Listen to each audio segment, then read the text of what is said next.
If you're wondering what the Fisker PEAR looks like, I'm about to show you.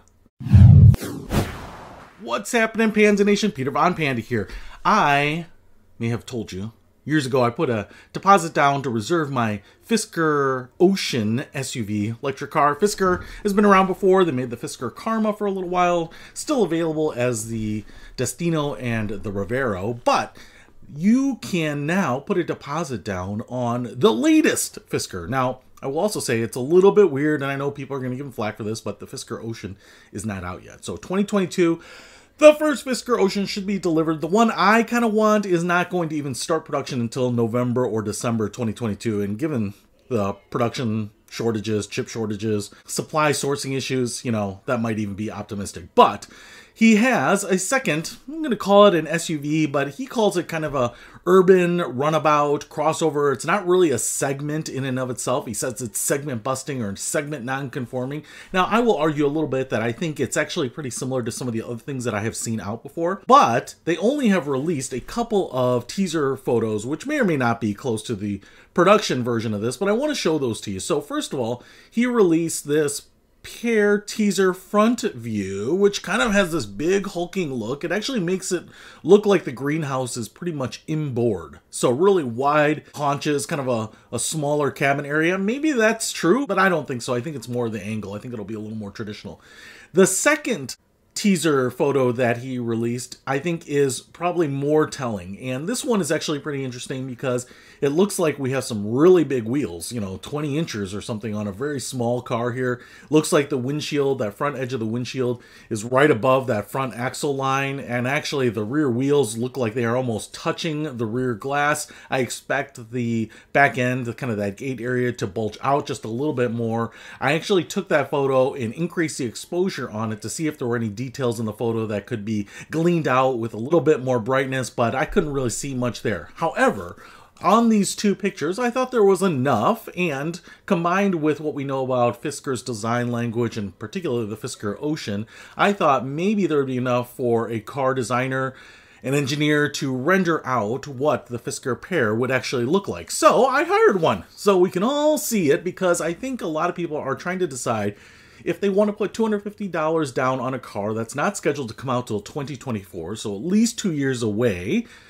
that we want to have a pretty good understanding of what it looks like before we part with hard-earned money. Now, I will say it is refundable as much as any deposit is refundable. The company has to stay in business, all that kind of good stuff.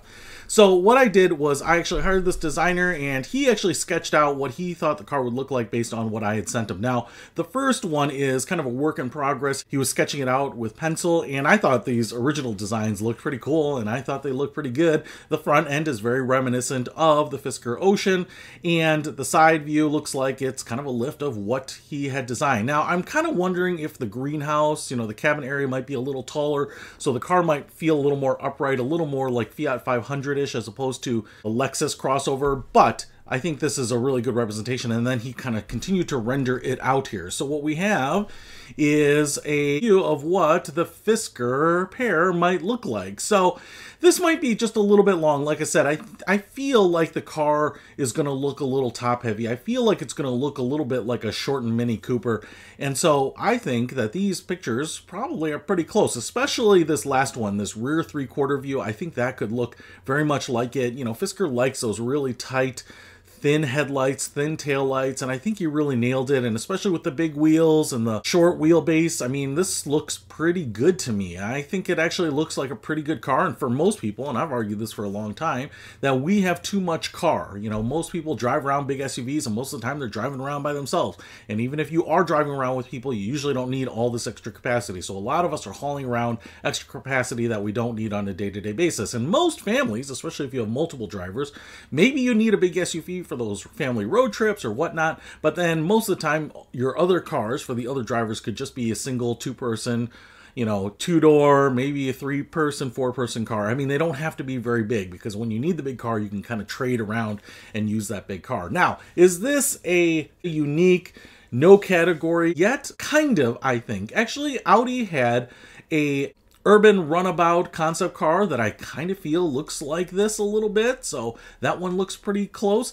Cadillac, over a decade ago, had an urban luxury concept car, and I think that looks a little bit like it too. You know, obviously the design language is different, but what we're talking about here is a short wheelbase, narrow car, kind of a taller seating position, a little bit like a sedan, but maybe more like a crossover. And so you don't feel as claustrophobic. You don't feel like you're hugging the road. This is really something that's supposed to fit into tight spaces, navigate tight roads, tight corners, things like that. In fact, Mercedes has come out with a small urban car concept.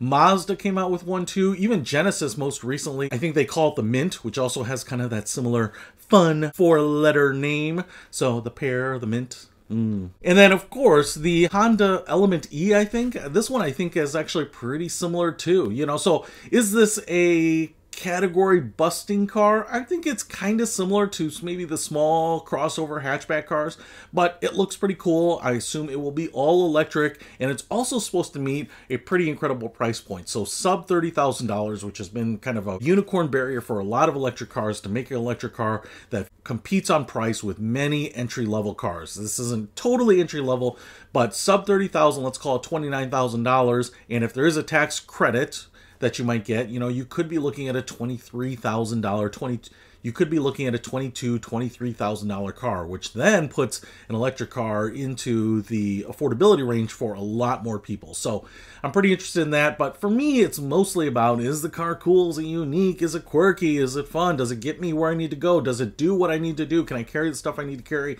And is it futuristic? Does it make me feel special? Does it make my journey more enjoyable? And so if you want to pick up the Pear, you're going to be paying that $250 refundable deposit at least a couple years before you're going to get your hands on it. But if you want to reserve your spot now, I will put my referral link in the description below, because I think I get a free hat or something, and maybe you get some swag too. So if you want to pick up the Pear because you like what you see in these pictures and you think it's going to help you live a little better, link is in the description below. Peter Von Panda, out! We can discover more and explore so much deeper.